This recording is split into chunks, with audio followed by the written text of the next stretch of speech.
በጣም ትልቅ ዝግጅት ነው። ከፍ አድርገው አክብረውታል ልጁን። በሊሙዚን ነው የመጣው፣ መርሴዲስ ከፊት እየመራ ምናምን። እኔ ከአርት ጋር ቀረብ ያለ ሰው በዚህ ደረጃ ሲከበር በጣም ደስ ይለኛል ሆነስትሊ። ምክንያቱም ብዙ የምታውቀው ነገር አለ። ያው የኛ ሀገር አርቲስቶች ከአርት ጋር ቀረብ ያለው ሰው ማለት ነው ይሄ እንደዚህ ሶሻል ሚዲያው ላይ ምናምን ፌመስ የሆነው ሰውዬ አዶናይ ማለት ነው። እንደዛ ነው አመጣጡ። እሱ አርቲስት ነው፣ የኪነ ጥበብ ተሰጥኦ ነው። ከአርት ጋር ቤተሰብ ነው። የኪነ ጥበብ ተሰጥኦ ምናምን የለም። ሞቲቬሽናል ነው ምናምን ነው የራሱ መንገድ ነው እሱ። አይ ሎጎ እኮ ሰግጡ ፈምስ ነው። ሰግጥ ፈምስ እኮ ነው። አይ እሱ ይሄ አርት ነው እያልከኝ ከሆነ አዲስ የኪነ ጥበብ አዲስ ስም እናገኝ ብዬ ነው። እኛ የተጠራ ነው አፍሮሃብ የሚል ካምፓኒ ነው የጠራ። አፍሮሃብ ከዚህ ልጅ ጋር የአምባሳደርነት ውል እንደተዋዋለ መቼም ሳትሰማ አትቀርም። ስለምትሄድበት ቦታ መቼም መረጃው አይኖርህም። አለኝ ጉዞ ላይ ሊጓዙ ነው።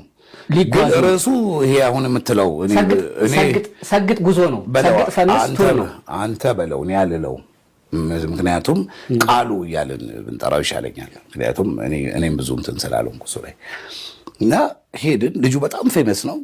3.5 3.8 አሁን እንደውም 3.9 ሚሊዮን ተከታይ 170 ምናምን ሚሊዮን ላይክ ምናምን ያለው ልጅ ነው። ትልቅ ነው። ይሄ በጣም ትልቅ አቅም ነው። እኛ ጋር መተዋውን ማስታወቂያ እንትን ምናምን የሚያሰሩ ሰዎች እኮ የእኛን የህዝብ ተቀባይነት ምን ያህል ሰው ያቸዋል የሚለውን በማየት ነው የሚመጡት። እና እስቲ ምንድን ነው አላማው ምንድን ነው? ሄድን እና ቁጭ አልኩ። ከፊት ከምናምን ነው ምናምን ነገር የለም። እዚህ ጋር ነው እንደውም ኋላ ነው ቁጭ አልኩት። ቁጭ ብለን ስናይ እንደዚህ ነው ቱር ነው ምናምን። ዘኦንሊቲ እንግዲህ ርዕሱ ላይ አልተስማማው።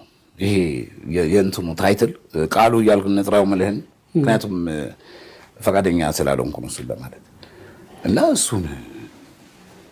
እሱ ፓርት ደስ አላለኝ። ከዛ ውጪ ጉዞ ይሄዳል ልጆቹ ጋር በየአገሩ በየምናምኑ የሚለው ነገር ብዙም ከባድ አይደለም። አየናይ ጥሩ ነው እንግዲህ ይሄን ቢቀይሩ ጥሩ ነው በራስህ። ምክንያቱም እዛ ጋር ያንተ መድረክ ስላልሆነ መናገር አችልም። ከዛ ፎቶ እንነሳ ተባለ። አዳራሽ ውስጥ ያለ ሰው ሁሉ ፎቶ ሲነሳ ነበር። በአጋጣሚ ስለወጣ ፎቶ ተነሳን and just go ወደ ቤቴ።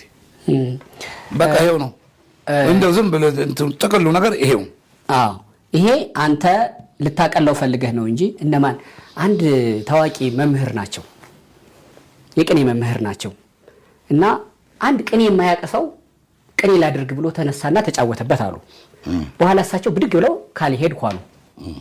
አረ ምን ነው ተብለው ሲለመኑ አይ እነማን ነበሩ መባል አለ፣ እንዲህ አይነት ነገር ሲደረግ እነማን ነበሩ የሚባል አለ። አንተ ስምህ